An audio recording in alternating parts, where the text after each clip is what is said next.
इनको आप 3 प्रकार के शिवलिंग हैं जिन्हें आप घर में रख सकते हैं। इस टाइप हाँ से। जी, जो पारस शिवलिंग होता है इसे आप हमेशा हाथ पे कभी रब करेंगे जी तो ये आप देखेंगे ये ब्लैकनेस छोड़ता है जी जी जी। जी। पर इसको अगर ये आप हाई टेम्परेचर पे अभी भी रखेंगे तो मेल्ट हो जाता है। जी ठीक जी है सर।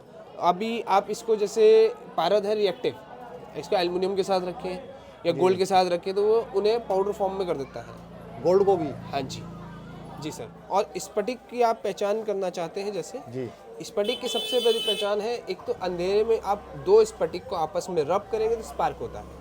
जी। इन 3 प्रकार के शिवलिंग हैं, इन तीनों को घर में स्थापित नहीं किया जाता, इनको स्थापना की जरूरत नहीं होती। जी जी इसी जी। प्रकार से इनमें नियम नहीं रहते, तो इसलिए घर में इनका रखना सबसे शुभ माना जाता शुभ है। माना जाता है। क्योंकि स्थापित चीज को आप घर में नहीं रख सकते, जी जी जी। उनके नियम बहुत होते हैं। ये ये नेचुरल natural प्रकार से आप देखेंगे ये ब्राउनिश शेड में होते हैं, ब्राउन, वाइट और रेडिश शेड में। आप जितने भी आप नर्मदेश्वर शिवलिंग देखेंगे ये सब एक दूसरे से अलग होंगे, कोई भी सेम नहीं होगा, ये सब एक दूसरे से भिन्न होते हैं। ओम नमो नारायण। दोस्तों, आज हम हरिद्वार की मार्केट में तीर्थ रत्न एम्पोरियम पर आए हुए हैं। आज हिमांशु जी से जानेंगे कि किन किन शिवलिंग को हम अपने घर में रख सकते हैं और उनका पूजा किस तरीके से हम कर सकते हैं। देखिए भैया, शिव महापुराण के अनुसार सबसे बेस्ट रहता है पारस शिवलिंग, इसके बाद द्वितीय स्थान पे आता है स्फटिक शिवलिंग और तृतीय स्थान पे आता है नर्मदेश्वर शिवलिंग। पारस शिवलिंग आपका महामृत्युंजय स्वरूप और सबसे पावरफुल शिवलिंग महामृत्युंजय का माना गया है। ये लाइफ सेवर रहता है, किसी भी प्रकार का शत्रु नाशक और आपको किसी भी संकट से बचाने के लिए रहता है। स्फटिक शिवलिंग जो है ये धन के लिए, व्यापार की वृद्धि के लिए, घर में सुख शांति के लिए और कलह को खत्म करता है। नर्मदेश्वर शिवलिंग स्वयंभू होता है, ये इनको बनाया नहीं जाता, ये प्राकृतिक रूप से आपके नर्मदा जी से निकलते हैं मध्य प्रदेश में। इनको लाके ये स्वयंभू होते हैं। इनको आप 3 प्रकार के शिवलिंग हैं जिन्हें आप घर में रख सकते हैं। जी जी जी। इस पे इनकी पूजा सबसे महत्व होती है। इनके साथ आप किसी भी प्रकार का रुद्राक्ष धारण कर सकते हैं जिसको आप एनर्जाइज कर सकते हैं इनके ऊपर रख के, और इनके साथ महामृत्युंजय का या फिर ओम नमः शिवाय का आप जाप करके। जैसे हिमांशु जी, ये पारस शिवलिंग है, इसकी पहचान हम कैसे करेंगे कि ये ओरिजिनल है, पेंटेड भी तो हो सकता है इस टाइप हाँ से? जी, जो पारस शिवलिंग होता है इसे आप हमेशा हाथ पे कभी रब करेंगे जी तो ये आप देखेंगे ये ब्लैकनेस छोड़ता है जी जी जी। जी। और स्फटिक की आप पहचान करना चाहते हैं जैसे जी स्फटिक की सबसे बड़ी पहचान है, एक तो अंधेरे में आप 2 स्फटिक को आपस में रब करेंगे तो स्पार्क होता है। जी और इसमें ये जालदार होता है, इसमें बिल्कुल सफ़ेद नहीं होता, बिल्कुल साफ नहीं होता। जी जी जी। जो बिल्कुल साफ आ रहे हैं आजकल बाजार में आप देखेंगे, मैं आपको दिखाता हूँ, ये चाइनीज स्फटिक बहुत आ रहे हैं जी जी। जो बिल्कुल एकदम कांच की तरह क्रिस्टल क्लियर होते हैं। असली स्फटिक बहुत बड़े पीस में नहीं रखने की जरूरत पड़ती, आप छोटे पीस में भी रख सकते हैं, और ये थोड़े से कॉस्टली होते हैं। इसी वजह से ये है आपका ये बेल्जियम ग्लास में जो आ रहा है, और आप दोनों को आप हाथ में पकड़ के देखिए, आपको रियल स्फटिक जो है वो ठंडा लगेगा। जी जो ग्लास स्फटिक होगा ये आपको थोड़ा सा नॉर्मल टेम्परेचर पर लगेगा, जी क्योंकि ये बर्फ़ का पत्थर होता है। जी जी जी। और ये देखने से ये भी जी। लोग काफ़ी शिकायत करते हैं, तो ये तो ब्रेक हुआ है हाँ अंदर जी। से, इस टाइप का ये दिखता है। जैसे आप घर में अपने आइस देखती है जी तो आइस के अंदर रेशे होते हैं, जी जी जी। इसी प्रकार से इस स्फटिक के अंदर भी आप देखेंगे तो ये रेशे होते हैं, क्योंकि ये बर्फ़ का ही पत्थर है। जो बर्फ़ हजारों साल से नहीं पिघली है वो स्फटिक बन जाती है। जी जी जी। ये नर्मदेश्वर आ जाते हैं इसके बाद। जी जी जी। हिमांशु जी, जैसे ये हमारा पारस शिवलिंग है जी। ये तो पारा तो अगर आपने देखा है, हम लोगों ने देखा है, वो तो लिक्विड फॉर्म में होता है, बिल्कुल। लेकिन ये सॉलिड फॉर्म में है। जी, इसके लिए हमारे को पारद को 8 संस्कार होते हैं हमारे, जिसमें पारे को जैसे आप पनीर को दूध को फाड़ के पनीर बनाते हैं, इस टाइप से पारे को फाड़ा जाता है तो पारा एकदम सॉलिड फॉर्म में हो जाता है। पर इसको अगर ये आप हाई टेम्परेचर पे अभी भी रखेंगे तो मेल्ट हो जाता है। ठीक है सर।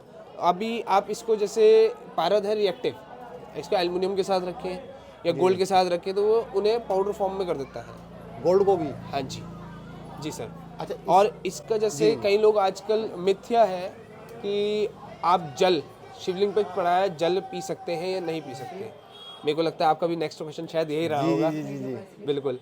तो शिवलिंग पे आज जो है शिवलिंग का जल कभी पिया नहीं जाता, कभी पीना भी नहीं चाहिए, और पारद का तो बिल्कुल भी नहीं पीना चाहिए, क्योंकि पारद वैसे जो है पॉइजनस है। आप वैसे भी इस शिवलिंग का जल जो है वो नहीं पीते। आप उन्हें नेत्र पे स्पर्श कर सकते हैं, कंठ पे स्पर्श कर सकते हैं, अपने सर पे लगा रख सकते हैं, पर उन्हें पिया नहीं जाता। जैसे ये हमारे जो शिवलिंग है, ये इनको स्थापना करने की जरूरत पड़ती है जो नर्मदा नदी से जो निकालते हैं हम? इन तीन प्रकार के शिवलिंग हैं, इन तीनों को घर में स्थापित नहीं किया जाता, इनको स्थापना की जरूरत नहीं होती। इसी प्रकार से इनमें नियम नहीं रहते, तो इसलिए घर में इनका रखना सबसे शुभ माना जाता है। शुभ माना जाता है। क्योंकि स्थापित चीज को आप घर में नहीं रख सकते। जी जी जी। उनके नियम बहुत होते हैं और घर में रह के आप नियमों का पालन इतना नहीं कर पाते हैं। जो नर्मदा नदी से निकले हुए शिवलिंग है, तो इनकी पहचान क्या है?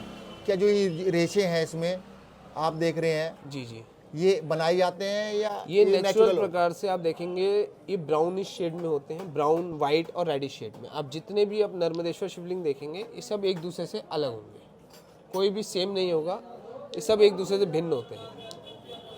और इसकी जलधारी भी जो है ये नर्मदेश्वर जो शिवलिंग के पत्थर होते हैं नर्मदा के, उनसे ही काट के बनाई जाती है। ये अलग अलग साइज के हैं जी, तो इनका साइज का क्या कैसे है? ये किस साइज का है? ये आपके 1 इंची में है, ये 1.5 इंची में है, 2 इंची में है, 3.5 इंची में है। जी जी जी। इसमें आपको इंचेस के हिसाब से शिवलिंग मिल जाते हैं। और जैसे ये है, ये इस पे सिंबल बना ये हुआ है, नेचुरल स्पॉट नेचुरल है। आप देखेंगे तो इसमें कभी कभार बहुत दुर्लभ जो है चिन्ह भी आ जाते हैं। जैसे आप देख सकते हैं ये शिवलिंग के चिन्ह हैं, ये शिव जी बैठे हुए हैं, इस प्रकार से धारा बहती हुई शिवलिंग पे, इस प्रकार से दुर्लभ भी चिन्ह आ जाते हैं। क्योंकि मार्केट में कुछ लोग जो हैं वो गलत तरीके से शिवलिंग को बना देते हैं। बिल्कुल। तो ऐसा तो नहीं है कि इसको हम बना दें? नहीं नहीं, ये बनाया हुआ नहीं है, ये बनाया जा भी नहीं सकता, ये प्राकृतिक रूप से बनते हैं। ठीक है, ठीक है। जी, आप कभी भी कुछ भी मंगाना चाहें तो आप हमारे को व्हाट्सअप कर सकते हैं। जैसे मैंने आपको पहले व्हाट्सअप नंबर अपना बताया है 8006475554, तीर्थ रतन एम्पोरियम, अपर रोड, हरिद्वार। जी, हमारे यहाँ पे रुद्राक्ष, सभी प्रकार के शिवलिंग, यंत्र, श्री यंत्र, स्फटिक, पारद और हर प्रकार की माला, रत्नों की माला आपको अवेलेबल मिलेगी with genuine certificate, lab certificate के साथ, और सभी प्रकार के रुद्राक्ष और उनकी मालाएं भी मिलती हैं। जी, और जैसे अगर कोई आपसे मंगाना चाहे तो आप ऑनलाइन इसको भेज बिल्कुल सकते हैं? सर, हम आपको ऑनलाइन, हमारा व्हाट्सएप नंबर है 8006475554, इस पे आप मुझे कांटेक्ट कर सकते हैं, आप मंगा सकते हैं, आप ऑर्डर कर सकते हैं। जी जी जी। अगर हम फ़ोन आप 9 से 9 तक आप कभी भी मिला सकते हैं। कोई भी आपको प्रश्न पूछना हो, कुछ आपने एक चीज़ के बारे में पूछना हो तो आप पूछ सकते हैं। इसके अलावा आप हमें व्हाट्सएप पे भी छोड़ सकते हैं मैसेज करके, हम आपको रिप्लाई कर देंगे। अगर आपको वीडियो पसंद आई है तो लाइक कीजिए, शेयर कीजिए, सब्सक्राइब कीजिए। अगर आप चाहते हैं कि किसी अदर टॉपिक पे हम वीडियो बनाएं तो उसके लिए हमें मैसेज कीजिए। ओम नमो नारायण।